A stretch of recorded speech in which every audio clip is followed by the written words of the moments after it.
তুই চিনোস কি বীর কাওয়াকাদের মঞ্চ ভাঙা ছাত্রলীগের বাকিটা দেখেন।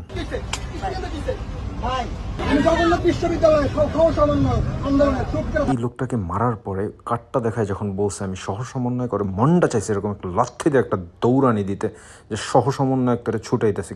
2 দিন আগে ছিলি ছাত্রলীগ, এখন হয়েছি সমন্বয়ক লীগ। গুজববাজ লোক আবার এই ছাত্রলীগের মহান সমন্বয়কে ছাত্রদল জামাত শিবির বইলা চালায় দেওয়ার চেষ্টা করতেছে। তুমি যেই হও না কেন একটা কথা বোঝা উচিত, তোমাদের উপরে নির্যাতন নিপীড়ন যখন শেখ হাসিনা করে তখন সাধারণ মানুষ তাদের সব কিছু উজাড় করে দিয়ে তোমাদের সাথে আন্দোলনে পাশে দাঁড়ায়, আর তারপরে গিয়ে তোমরা স্বাধীনতা পাও। স্বাধীনতা তোমাদের এমনি আসে নাই। মাল্লা এই মানুষটাকে বলার পরে যে ভাই আমিও তো তোমাদের সাথে আন্দোলনে ছিলাম।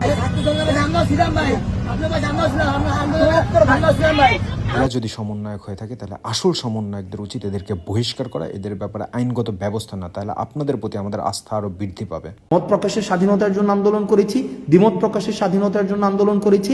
আমরা প্রত্যেকটা মানুষের তার কাজ যেটা সেটার স্বাধীনতার জন্য আন্দোলন করেছি।